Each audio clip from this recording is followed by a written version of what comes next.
We have resources available for all of you to download and links for you to click. So if you go into the resources section, you should see there should be 4 links and 2 documents.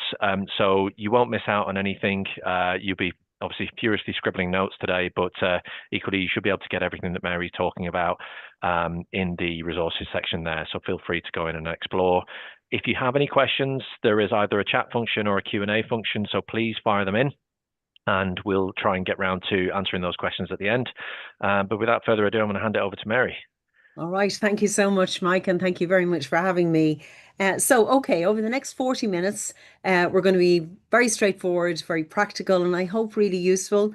Um, I'm not doing slides full of citations, and there are no acronyms that we need to explain. It's just to be really straightforward as to what is ahead, what you need to do, because there has been a huge rise in the number of scams and fraud that is going on, and recruitment agencies and candidates are particularly, I suppose, on the front line of that. Let me see. Okay, all right. So I suppose before we win, I want to say something that really bears repeating and is really important.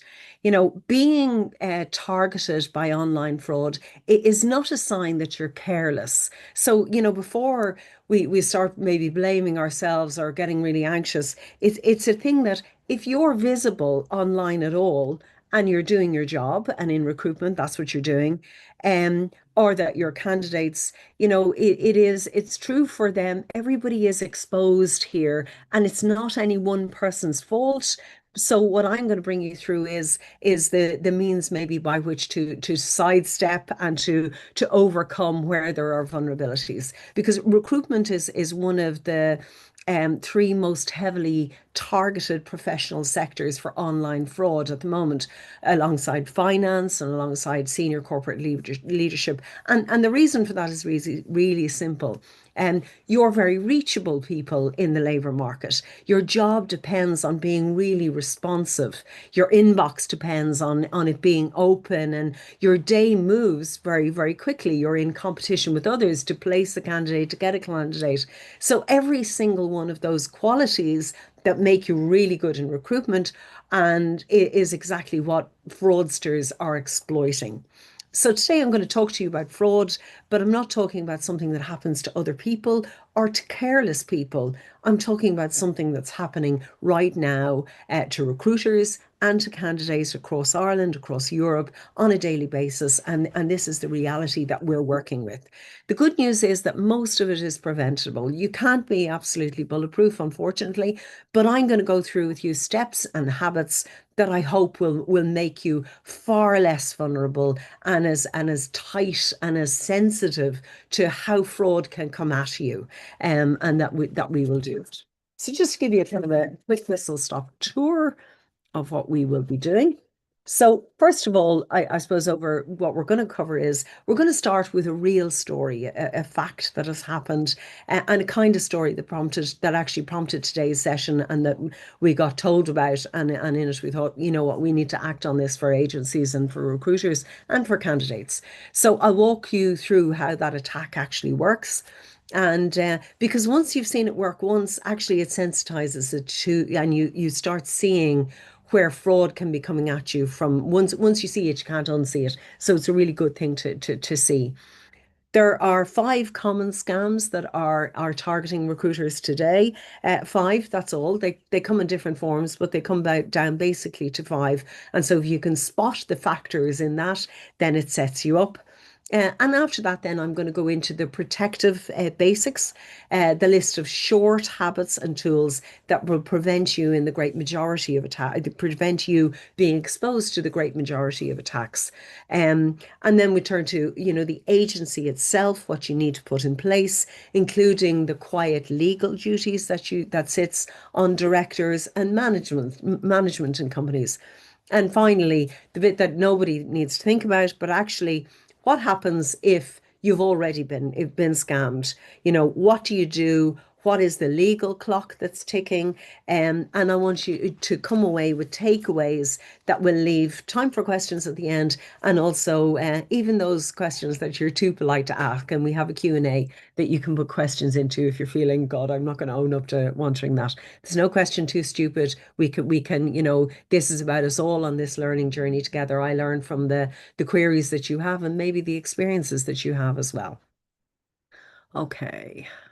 Next one. So let's have a little bit of the story. What are the elements of the story? A web interview, a bank account, and a LinkedIn profile. So I suppose this is a real story, and it is the story that prompted today's session. I'm going to keep it anonymous, but this is a pattern that actually I've seen an awful lot of times. I get the call when something terrible has happened, and it's the assessment is, do we need to contact the data commission? What? And that's generally where I come into these things. So in this situation, a candidate who is a very competent professional got a message on LinkedIn from a recruiter. The role was exactly in their field. The company looked plausible. The recruiter's profile looked really polished. They had lots of connections in common, and there was nothing about the approach that made it say it was a fraud. It was a video interview which was set up. So far, everything was normal. During that interview, the candidate was asked, could they do a small task? In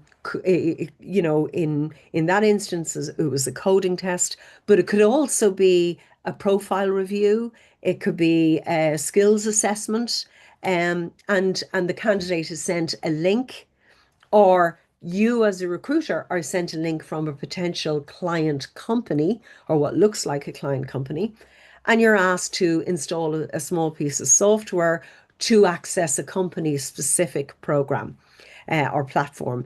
And again, nothing that we haven't seen before in modern interviewing processes. However, within hours of the interview, the picture changes completely. The bank account is emptied, the LinkedIn account is hijacked, and it is sending out these scams to hundreds of that person's connections. And the email of that individual starts auto forwarding an address that they have never seen before. So here are the lessons that we take from the story. The candidate did nothing obviously foolish. They didn't click on the so-called Nigerian prince wanting to give you millions, and they didn't give their password to anyone. They did exactly what any normal job seeker would be open to do, or any recruiter with a potential client company would be open to do. They're open, they're responsive, they're professional, and they're treating the situation as a real opportunity. And it is that openness that is actually used against them. So this is a pattern that is repeated again and again and again. So how does an attack actually work? And I suppose this is where we come on to. So let me walk you through there are basically 4 moves. And once you see the structure, then the rest of what I'm about to say will fall into place. So the first move is the approach. So it's polished, it's a plausible recruiter or agency or company that makes contact with you, usually through LinkedIn, sometimes by email, but usually it's through LinkedIn. The profile photo is real, but it has been stolen from somewhere. The name is real, but it doesn't belong to the person that's actually contacting you. The company exists, but that person doesn't actually work there. Everything is designed to pass the does it look real test, and it does. The second one is you move to the interview. So that is the delivery mechanism of that little piece of coding that is going to expose you. So the video call itself is real. There's a real person at the other end, and that real person will not look like, they won't be in stripy clothes with a balaclava and a swag bag on their shoulder. They'll look like a very good professional, someone that is conducting a very normal professional conversation.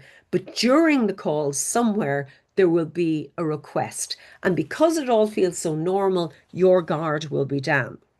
You'll be asked to install this or open this or click on this or run this skills test. But that interview is a wraparound for what is called a malicious payload, and the malicious payload is coming at you.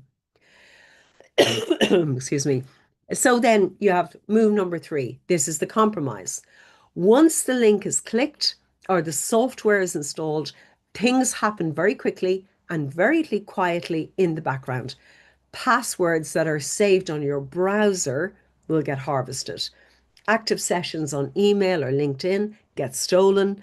You get your two-factor codes get intercepted. The candidate or the individual in the recruitment company has no idea what has actually happened.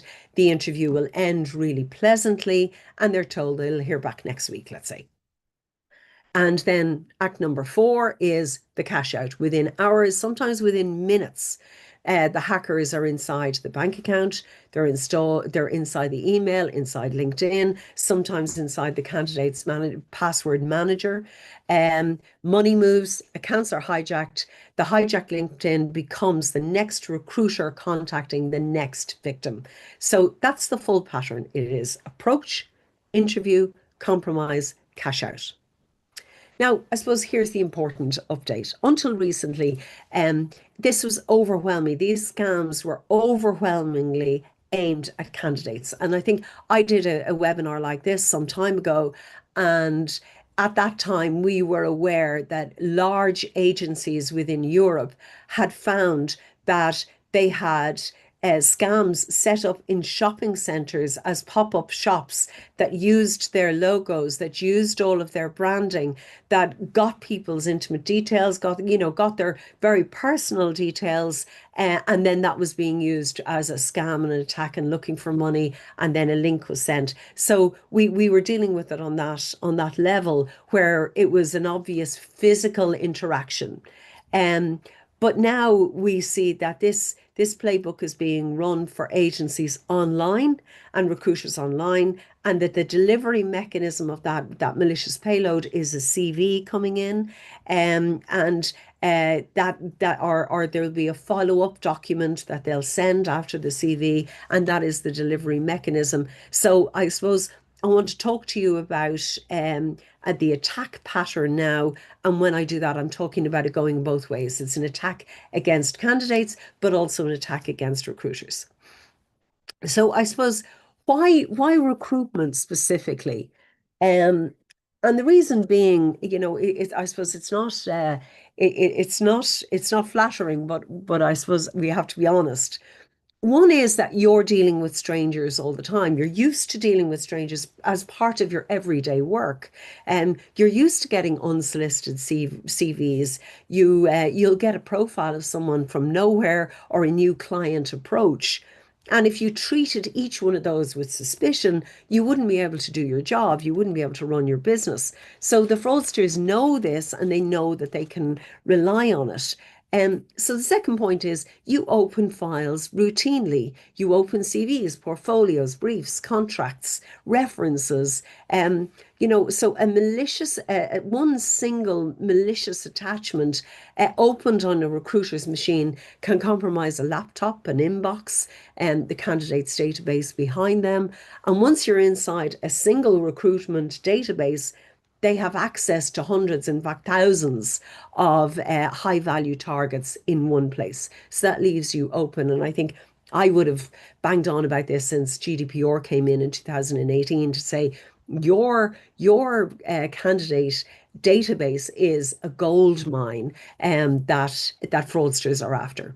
So the third vulnerability within recruitment is that you move at speed, that recruitment runs on tight deadlines, that the client needs you today, the candidate is in a process with someone else. So if you don't get there fast, you're not going to get that placement. That placement is closing tonight.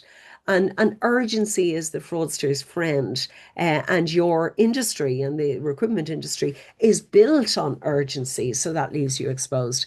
And lastly is you do hold valuable data, names, contact details, salary information, ID documents. If you have temporary agency workers, then you've banking details, references. You'll have copies of passports for right to work. You might have PPS numbers. So you are data rich and you have a database that is a gold mine. And what's more, it's current data. So it's immediately, it can be monetized in a million ways, and really it is. So you are the target profile. You are the perfect profile for the fraudster to target. It doesn't mean that you've done anything wrong. It just means you're operating in an industry that has more vulnerabilities. And, so today what we're doing is really valuable in making sure that you can contribute as much as you possibly can to keeping yourselves as safe as you possibly can. All right. So I suppose there are 5 scams. Um, Only 5. The pattern is repeatable. Once you've seen it, you can't unsee it. So that's the really good news. And so you'll start seeing patterns once you're alert and looking for them. So let's take scam number 1. So scam number 1 is where you have fake recruiters or fake cloned candidates. So this is the most common, it's the most polished. The profile is very convincing. The work history looks plausible from a candidate. You might have over 500 plus connections in common. There's a professional photograph and everything looks right. So what are the tells? The tells is that the work history will be maybe thin compared to the connection count. So when you look at those two things, you think they don't really add up. How does that person have so many connections? Email addresses will be on free domains. If you see it on Hotmail, big alarm bell goes off. Um, or else the domain will be close, but it's not exactly the right one. You'll see a hyphen where there shouldn't be one. You'll see .co instead of .com. You'll see iejobs.com instead of jobs.ie. There will be a push to move the conversation off LinkedIn and off the company email and onto a WhatsApp or a personal email. So once they start wanting to get onto anything that's personal for you, again, a red flag goes up. The CV may not match the role or may match the role suspiciously well, or it may be sent in an unusual file format. So what do? First of all, you verify it by an independent channel.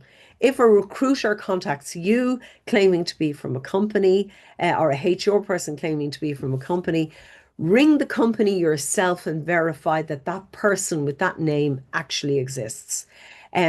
If a candidate sends you a CV from a previous employer, confirm with that employer through the number that you have located yourself, not through the number that you have been given on the CV.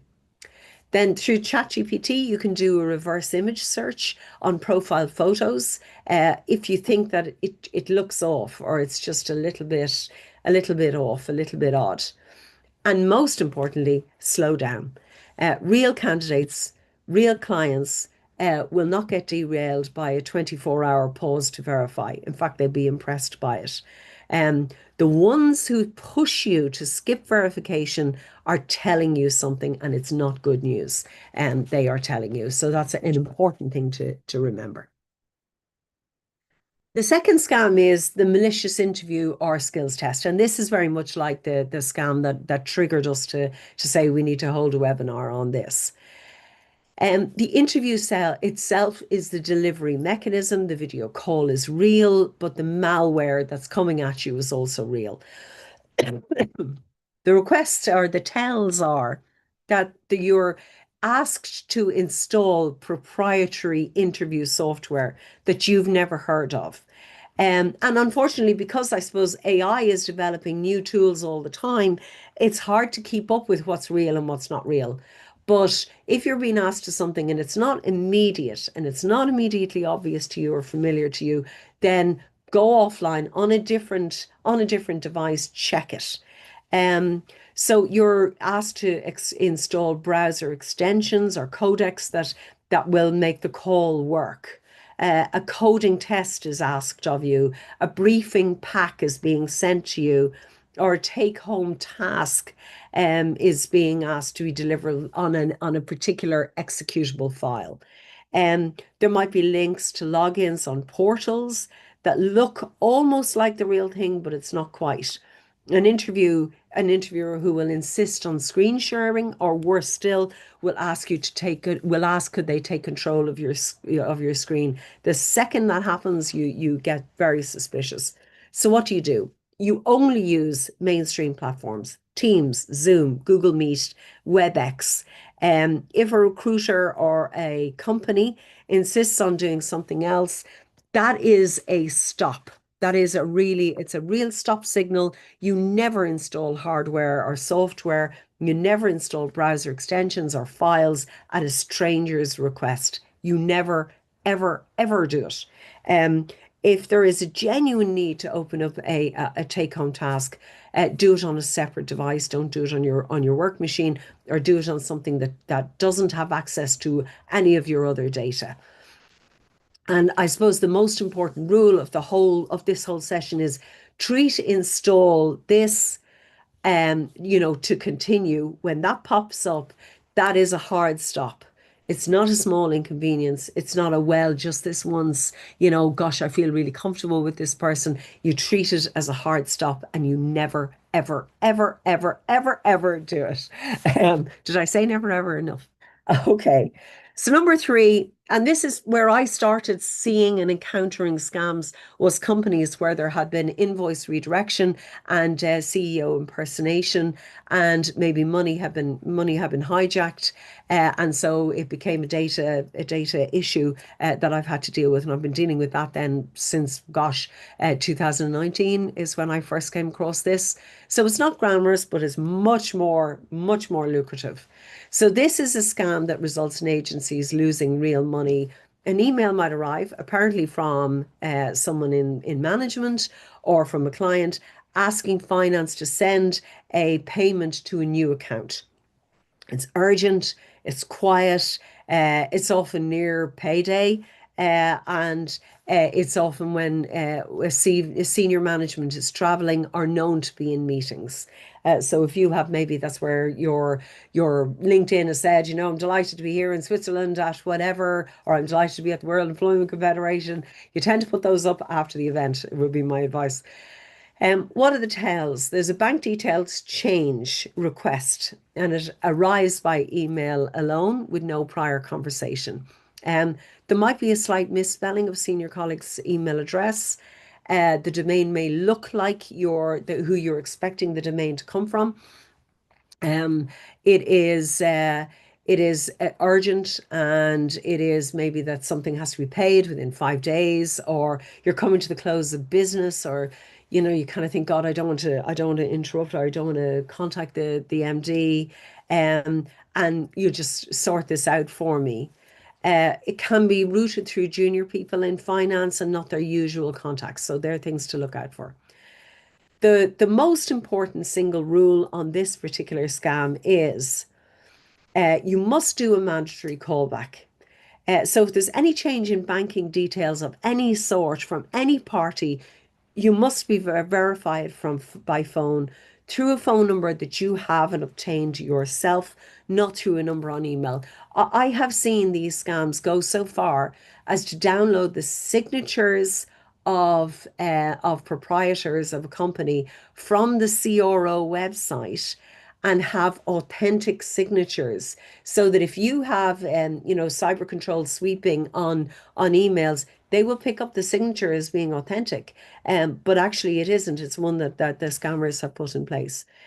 So you must not make any exceptions. If you get an email in telling you to do something, you must verify it by telephone and by telephone call. Always do a two-person verification on payments above a particular threshold. Train your finance and your payroll staff specifically, because they are a prime target for this, and often they are less well trained on GDPR, because they are merely processors doing what they're told. Give them a clear blame-free escalation path, so that if something peculiar or something different comes in like this, they can feel free to raise the flag. that they think that there's something going on and that they're not going to be worried about looking stupid. The safer the environment you create for people to ask questions, the more likely you are to keep yourself safe from scams. Okay, and this is one that you're more likely to encounter in your own personal life, I suppose. But this is another scam. The deepfake voice or video call. It's the newest one. It's most disorientating. It's your colleague's voice sent with a voicemail by WhatsApp or a voice note on WhatsApp. It might be your client's face. But neither is who you think it is. So the technology is cloning a voice, and it can clone a voice from just a few seconds of audio, just a presentation on WhatsApp or on LinkedIn, a quick video, hi guys, I'm just jumping on here. That's enough for them to clone the voice, and a deep fake video can be done from just a photograph now, because AI has that capacity. What are the tells? Sudden voice notes or short video messages asking for an unusual transfer or a change of procedure and protocol. Calls from senior figures that have a poor connection. And so, I had to use my mobile. I can't see you properly. God, the signal is really bad here. That's how this comes in. A request to bypass a usual process. Just this once. There might be emotional pressure, a crisis. Oh my God, I've just been mugged. I've just been whatever. A deal that must close in the next hour. Or can you do this as a discreet favor? Can you transfer my money? Pay me in advance. Can you do whatever? That's how this comes in. And what do? You agree in advance with your staff and with the people in your business a verbal safe word or a callback protocol with finance. So you must agree that with your senior staff and your finance. If the request is unusual, hang up and call the person back on a known telephone number. Never authorize a payment or a change or on the strength of a voice or a video alone, no matter how convincing it is. And brief the senior team specifically. Go to someone in charge, go to somebody in seniority in your company. It should be an immediate red flag, anything like that. That person that is in the senior team is most likely to be impersonated, and so they must be warned, and there must be a protocol. A CEO who hasn't been told that their voice has been cloned, it can be the CEO. That cloning can be used against the company, so you need to be very careful of it. Number 5. So this is where they credential harvesting links. And this is where it's when a login page is not a login page. And it's the most common single breach that any organization has right now, where you click into a fake login page. The page looks right, the logo is right, the URL is almost right, and you enter the password and your password is then gone. What are the tells? It's LinkedIn or Microsoft 365 LinkedIn requirement emails. It comes in out of the blue. That link, once an email comes in to enter your password, you know immediately. And if you click on the address, you will see that there's something slightly off in that email address. You'll be asked to document share notifications from people you don't recognize. URLs will look right at a glance, but they're subtly wrong.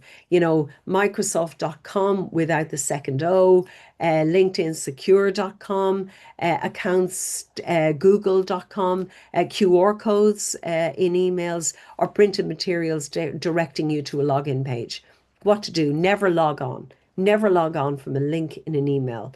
If you get a notification that something needs your attention on LinkedIn or Microsoft or from your bank, you never ever click in the email. You open in a fresh browser, you go to the site directly, and if there's something there to deal with, you deal with them directly. You pick up the phone to whoever you're required to deal with. Use password manager in your system. Beyond making life easier, it's a brilliant feature. It will refuse to fill in the credentials on a fake site because the URL won't match. So it will be able to, if your password manager is able to catch what your eye will miss and turn on two-step login where it's an important account, use your authenticator app, not an SMS. The authenticator app, I know it's a pain. You know, you have to enter the number, you've got to go through the authenticator, but it really is a fail-safe. So on your, you know, you have it on your own mobile, it works with your laptop, and between the two, it's actually what will keep you safe. And you will it will sensitize, it will pick up where something is wrong. Okay, so now we get on to the good stuff. Now we've stopped frightening you. We'll get on to the good stuff. So what are the protective basics? You know, we've now looked at what are the patterns of how it comes at you. So what are the protective basics? You know, it's a short list. It's memorable. It's boring on purpose, but boring is good in this field. The boring stuff is what keeps you safe when things go wrong. So there are 6 habits that you need to develop that are that are what prevent most attacks. Um, and if you leave this webinar today with these and you adopt these 6, the next 6 months of yours will probably look very different and very safe in these things. So the first one is verify by a second channel. So if you get an email in, you pick up the phone. If you get a phone call, you look for to phone back on a different thing. So before anything is irreversible, before a payment or a bank detail change or a password reset or a major decision, you verify the request by a different known channel. If the request comes by email, verify it by phone. If it comes by phone, verify it by email. 2 channels, not one. The whole game is not about letting any one single channel be the only authority that gets you to take an action. Number 2, treat installs as a stop sign. If a stranger asks you to install software or download a file during an interview or in a meeting or anything like that, stop. Not later, not after the call. Stop in that moment.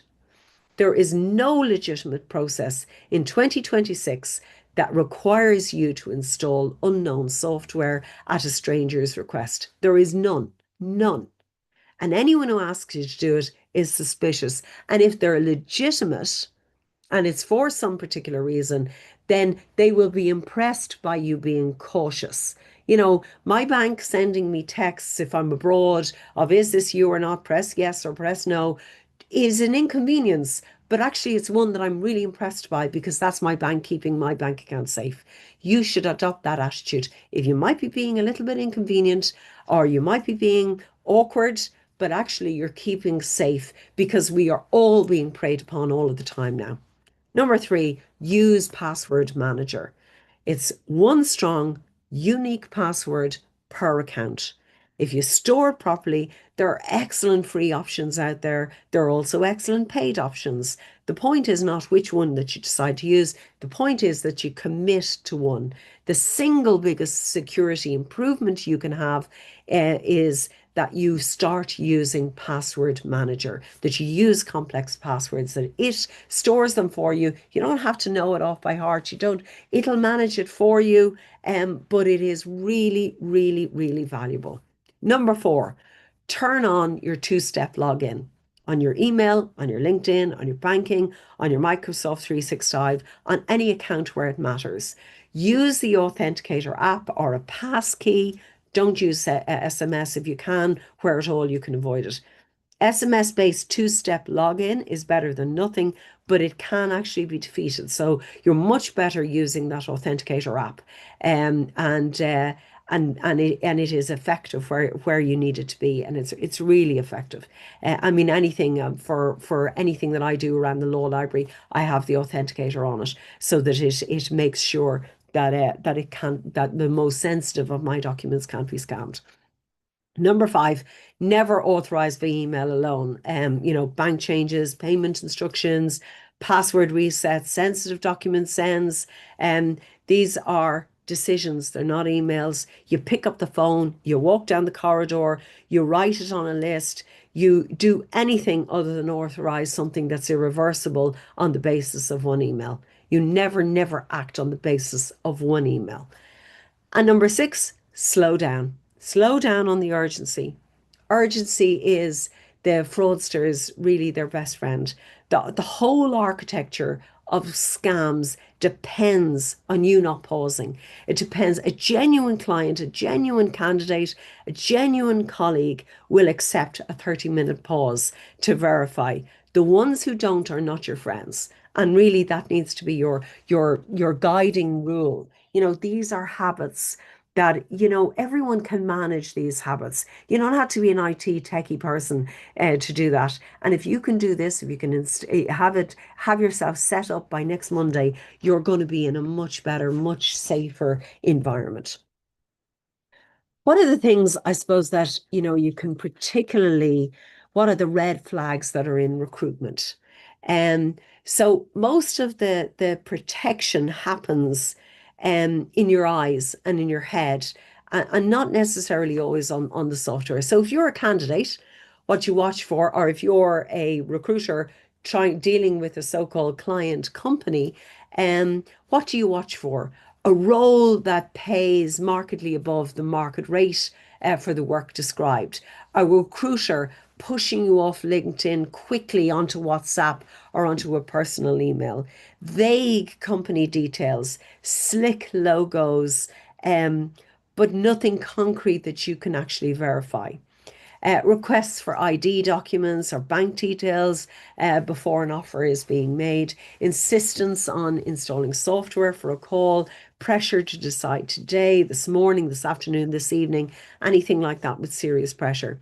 If you're a recruiter, what you need to watch for is a new client onboarding you by email only, no phone, no video, no in-person meetings, bank detail change requests from established clients, particularly near payday, CV files in unusual formats, anything ending in a .iso, .scr, .inc, .exe, or a zip with a single file inside. That's always dodgy.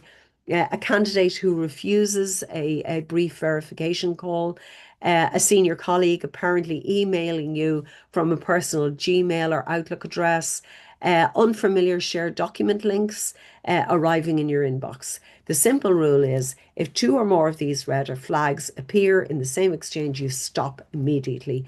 You verify, you tell someone else. You say, I might be going mad here, but will you come over here and will you have a look at this for me? So, two red flags is the threshold that you go into absolute shutdown, lockdown mode. Not five, not 10, two. Two is all the flags that need to go up. So what must an agency do? So far we've kind of talked about the individual experience. You as a recruiter maybe trying to deal with a potential new client, or you as a candidate, or in a situation like that. But what must we look at, from an agency perspective?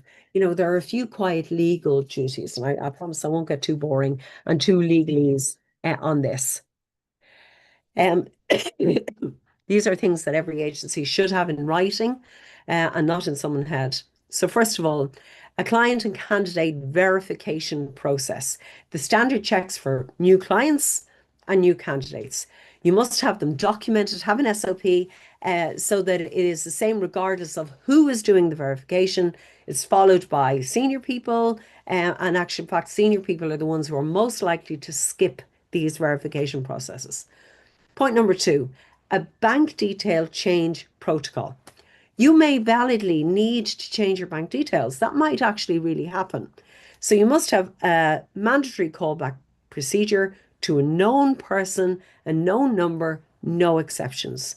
You train every member of staff around this, not just finance. The receptionist who picks up the call is in the process and plays a part in the process. So is the temp who covers for them. If someone from finance pops in and takes over from reception, everybody needs to know what the protocol is. Number three, an interview conduct policy. What platforms are acceptable for interviews, what software is never installed by recruiters or candidates, what candidates are told in advance of an interview and what to expect. This is partly a security measure and partly a kindness to candidates who are often anxious and will install whatever they're told to install. So you should have it out there in public. I would say part of your privacy notice that this is what we will never do. And so that protects your brand. That's part of your also your reputational damage mitigation processes. Number four, a blame-free reporting route.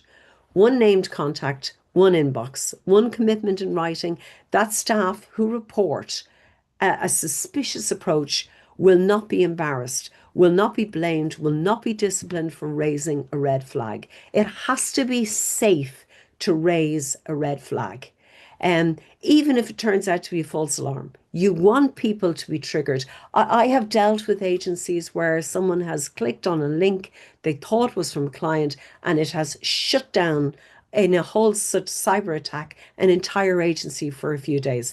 I would rather that your staff made a mistake and were forgiven and everybody went, oh, okay, it's all right. And but well done, Mary, for raising it, and it's good for you to be on the alert there, and that you have 15 minutes of inconvenience rather than 5 or 6 days and 20 to 40,000 of a cost in this. So make this real for your staff. Make sure that people feel they can say about attacks, they can catch attacks early, they can see where there is a point of vulnerability. If you are punitive, if you are dismissive, if you have a culture of finding this annoying, you will be hit, and then it'll be too late and you will learn after the event. Ideally, learn before the event. And the other thing is you've got to train, train, train, train, train. It used to be in health and safety. Every day is a safety day or a healthy day, a health and safety day. I forget the thing now of what we put up in posters. But actually, every day is about being cyber alert. Every moment is about being cyber alert. We're all being scammed all the time. My husband has had messages that look like they're from his children saying, Dad, I'm ringing you on so and so's phone, I'm whatever, that look like they're my adult stepchildren and sound like them. These things happen. They happen to ordinary people all of the time. So you must have training, training, training. And the likes of today is one such refresher, but it shouldn't be the only time that you're doing this. And then I suppose what is the legal layer here, just to be a little bit boring for a minute. Under the Companies Act, directors, you are responsible to take reasonable care and skill and diligence.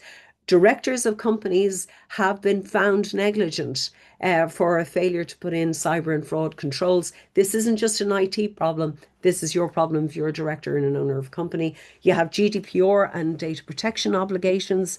Recruitment data is personal data. You must assess whether there's been a breach. If there's been a breach, you must assess within 72 hours whether you have to report it to the Data Commission, and what people are being affected. And then there are sectoral and contractual duties. You have recruitment licenses, you have client contracts, you have framework agreements, you have PSL terms.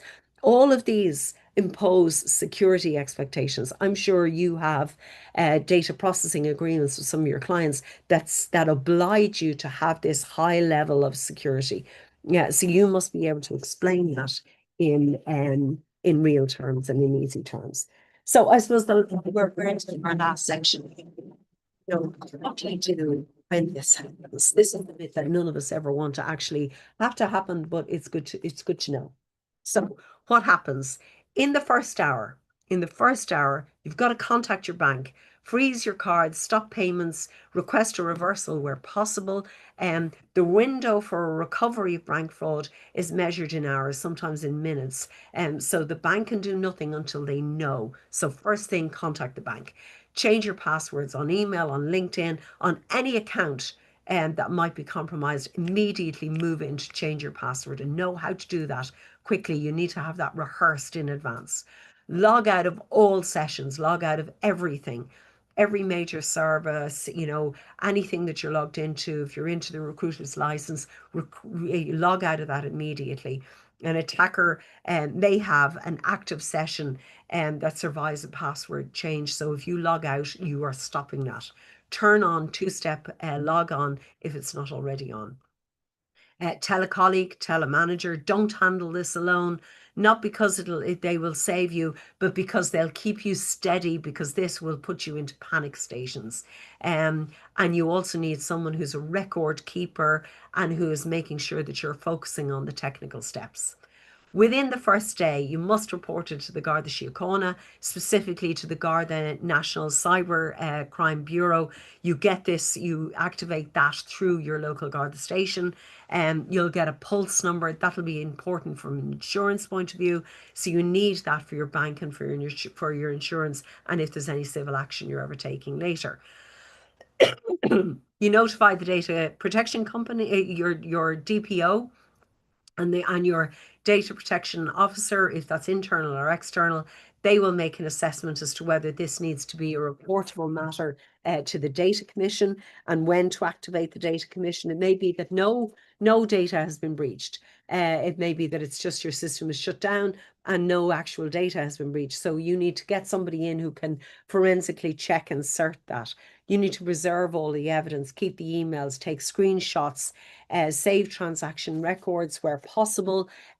Don't delete anything in the heat of the moment. Forensic detail matters later.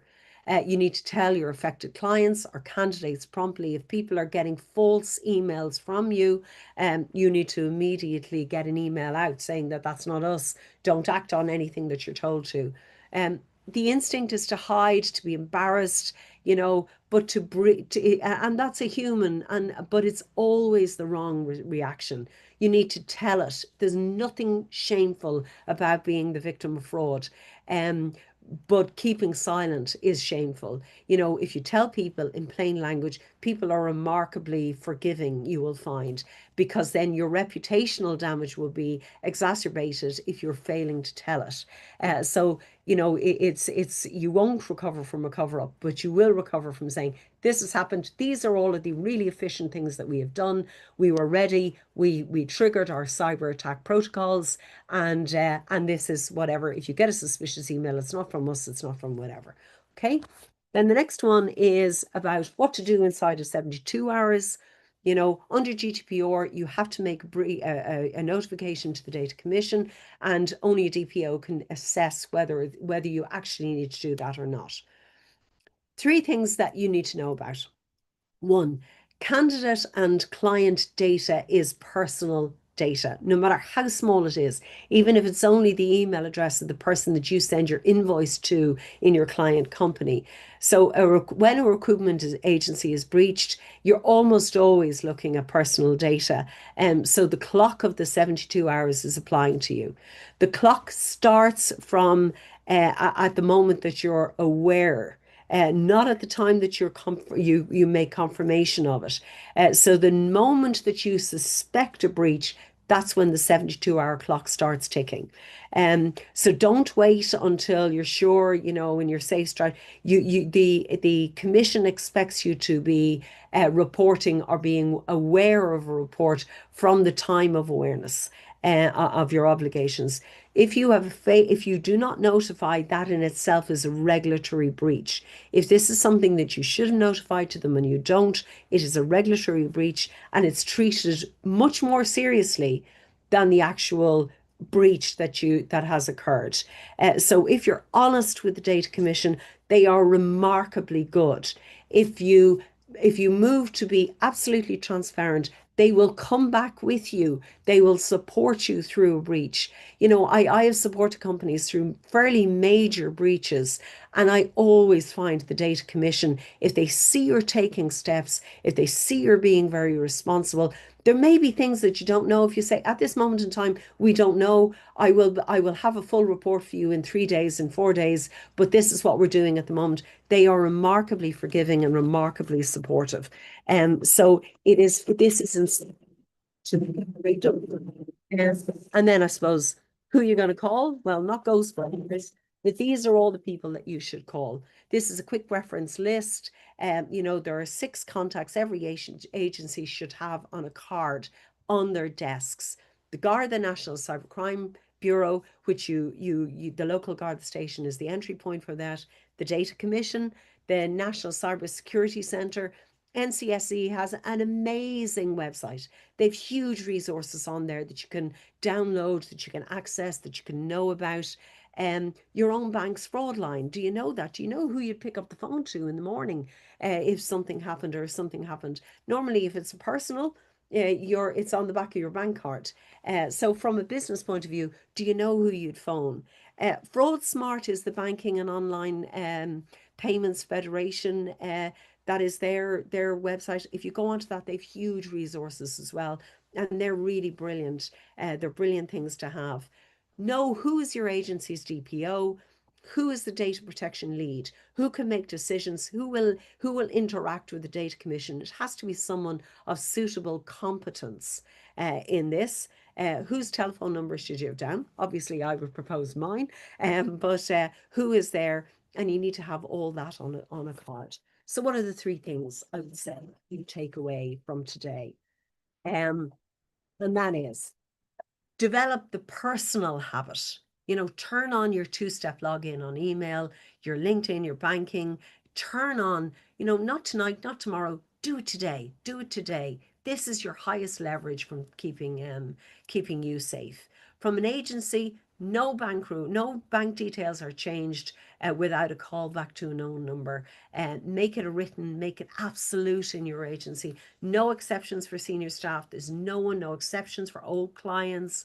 You do this protocol no matter who it is. If that happens, you will not be caught out on a fraud like this. And have a reporting line. Name someone that you will tell first if something feels wrong. Have a culture of not blame, of not saying, oh, geez, Mary's always a drama queen. If you have that you can support each other as colleagues, then that keeps you safe. You're protecting yourself, you're protecting your candidates, you're protecting your agency and your reputation. And if you do it in that order, it makes sense, and it makes this real from a protection perspective. And that's me. Stop sharing. I'm out of time for. No, that was brilliant, Mary. Thank you very much. I don't know if we've had any questions through. I think you've stunned everybody into silence. But if there's any questions, pop them in now. But otherwise, as we said, the resources are all available so if you click on the 3 dots more button, and there's resources there, you can get all of the slides and all of the documents that Mary's referred to there, and there's links available as well. If you've got any questions, do come back to us at the ERF. Obviously, Mary's happy to take questions, I think, directly as well, if there's anything you want to talk to her about. But yeah, that was amazing. Sorry to cut across you, Mike, because I know I was supposed to say this.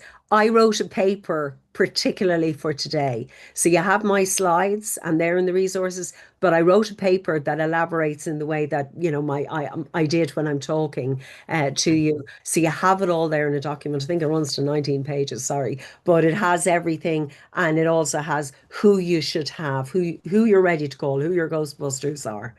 Brilliant.